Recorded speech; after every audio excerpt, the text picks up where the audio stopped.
By the time this video ends, you will know exactly how Max Verstappen avoided a penalty after an FIA probe. You will also see the precise moment Lando Norris denied George Russell pole position by 102 seconds. Both resolutions are locked into official timing sheets and steward verdicts from Zandvoort on August 22, 2026. Getting there requires untangling a chaotic sequence where procedural breaches and on-track performance collided in real time. We will walk through the specific Item 24 instruction from race director Rui Marquez that triggered 5 separate investigations. Then we will break down the final Q3 laps where McLaren and Mercedes locked out the top 4 slots. Red Bull fell behind both Ferraris in that same session. But before we reach the verdict or the lap times, a lingering tension defined this entire Saturday. The stewards eventually cleared every driver involved in the grid stop investigation. Yet the physical reality of that narrow pit straight created a severe bottleneck. Officials had to make a judgment call on safety versus compliance. That decision could have gone either way under Article 12. 2.1. I of the International Sporting Code. Uncertainty hung over the paddock for hours between the sprint finish and main qualifying. Nobody knew if the championship leader would face sanctions altering his starting position. Nobody knew if congestion itself would be accepted as a valid mitigating circumstance. Was this drivers deliberately ignoring a direct instruction from race control, or was it 20 cars navigating a grid area physically too tight for modern machinery? The answer lies in the gap between what the rulebook demands and what actually happens at safety car line 1. Steward's discretion introduces a variable making every investigation unique. In this instance, the compressed timeline suggests something far more systemic than individual error. Tsunoda's car was flagged at 11,034,012. Verstappen followed 2 seconds later at 11,000,026. Hamilton appeared at 11,034,56. These potential violations happened faster than any driver could react to the one ahead. This was not isolated mistakes spread across a formation lap. It was a near simultaneous breakdown forcing the FIA to penalize a quarter of the field or acknowledge infrastructure failure. We now know the outcome favored the drivers. Carlos Sainz was treated differently despite being summoned in the same session. His case remains critical context separating procedural breaches from unrelated driving standards infringements. Early reports blurred this distinction before the full picture emerged. The specific regulation at the heart of this controversy is Item 24 of the race director's event notes for the Dutch Grand Prix. This instruction explicitly mandates that cars must reach the grid under their own power and pass safety car line 1 before stopping during the formation procedure. Max Verstappen, Lewis Hamilton, Valtteri Bottas, Lance Stroll, and Yuki Tsunoda were all referred to the stewards because telemetry confirmed they halted before reaching that designated marker ahead of the sprint. Each driver faced scrutiny under Article 12. I of the FIA International Sporting Code, which covers non-compliance with any direct instruction given by the race director. This was never a technical legality issue regarding car construction or ride height. It was purely a procedural breach concerning grid formation discipline. GP Blog headlined the initial news as half the F1 grid facing investigation, emphasizing the sheer scale of the referral. 5 out of 20 drivers swept into one inquiry is statistically anomalous for a single session. Racing News 365 reported the opening of the probe separately from the eventual verdict, reflecting how the story developed in real time across the Saturday schedule. Planet F1 confirmed independently that Tsunoda was driving as a substitute that weekend, adding another layer of complexity to his specific referral. The allegation against each driver was identical in nature but distinct in execution timing. They did not fail to reach the grid entirely. They failed to reach it under their own power past the required line. This distinction matters because it shifts the focus from intent to circumstance. Were these veterans willfully disobeying Rui Marquez? Or were they reacting to an immediate physical obstruction that made compliance impossible? The compressed timestamps suggest the latter interpretation holds more weight than initial headlines implied. Tsunoda flagged at 11,034,012, Verstappen at 11,034,026, Hamilton at 11,034,056.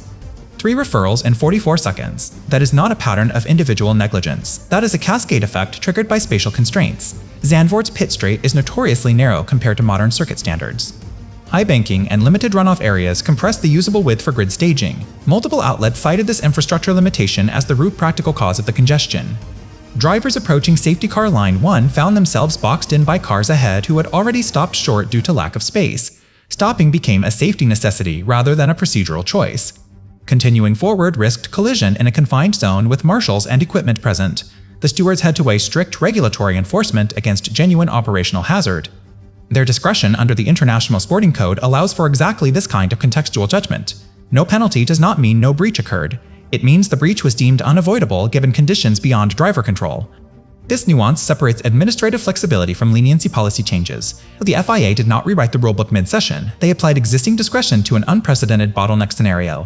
Verstappen retained his P6 sprint finish. Hamilton kept P7. Bottas, Stroll, and Tsunoda preserved their respective results without amendment. 0 points changed hands. 0 grid positions shifted. The investigation concluded with status quo intact. But the process itself revealed systemic friction between regulation and venue reality. Future events at Zandvoort may require revised event notes addressing this specific congestion point. Until then, Item 24 remains technically enforceable but practically conditional on grid density. The 5 drivers cleared were fortunate that circumstances aligned with steward discretion.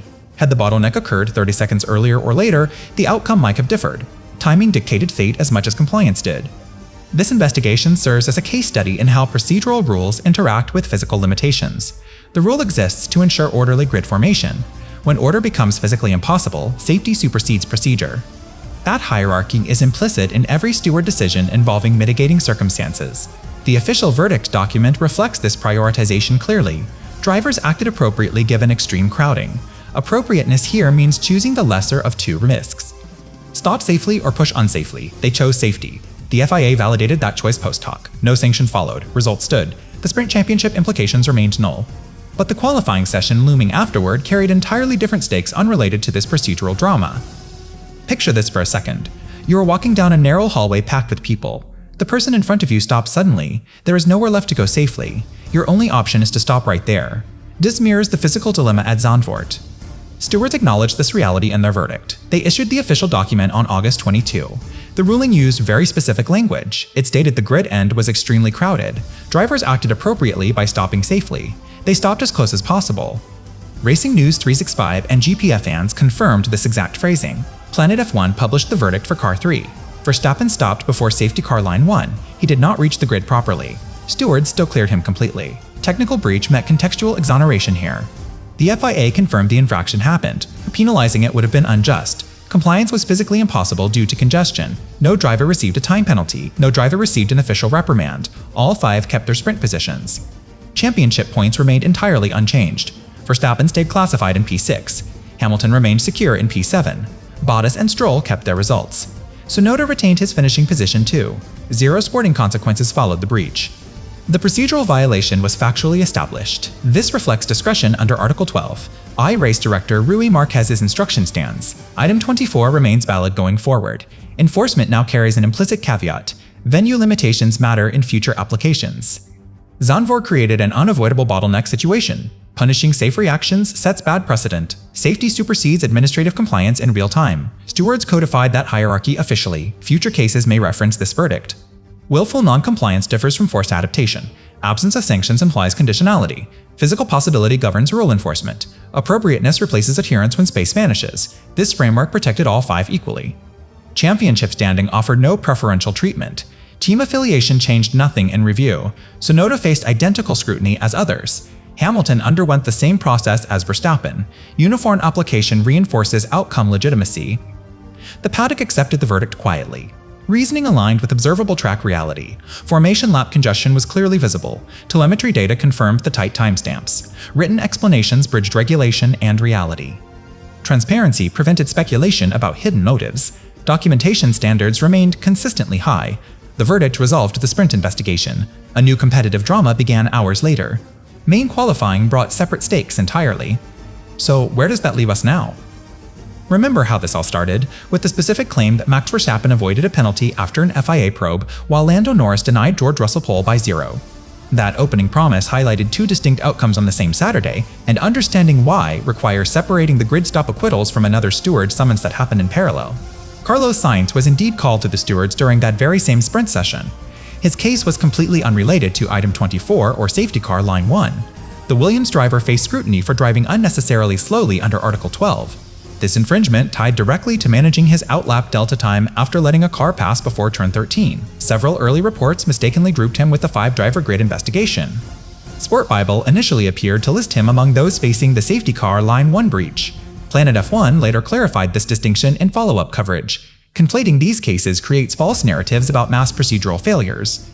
Sainz received a warning for his separate offense. He did not face the same mitigation argument as the others. Grid congestion played no role in his slow driving. Delta management is a strategic choice, not a spatial constraint. The stewards treated it as a standard sporting infraction. No championship points were deducted from Sainz either, but the warning itself carried different regulatory weight. It established a precedent for future Delta violations. Unlike the grid stops, this had no venue-specific excuse. Zandvoort's narrow pit straight did not force slow driving. Turn 13 positioning was entirely within driver control. The separation matters for historical accuracy. 5 drivers cleared due to infrastructure limits. 1 driver warned for operational execution. Both happened August 22, 2026. Both involved Article 12, I non-compliance, yet the underlying causes diverged completely. Media framing sometimes blurred this line. Search snippets mentioned signs alongside Verstappen and Hamilton. Headlines emphasized half the grid under investigation. Precision requires acknowledging the 6th summons separately. Doing so prevents misattributing the congestion defense. Sainz's case remains valid context for steward consistency. Different breaches received proportionate responses. Safety-based stops earned exoneration. Strategy-based slowness earned documentation. Neither resulted in grid penalties for Sunday. But only one reflected systemic venue limitations. Only one invoked the extremely crowded verdict language. Keeping these stories distinct preserves analytical integrity. The grid investigation concluded with 0 sanctions. Sainz's warning stood as recorded. Both resolutions preceded main qualifying. Neither affected starting positions for the Grand Prix. Championship implications remained neutral across both cases. Procedural clarity emerged from apparent chaos. What really matters now shifts to on-track performance.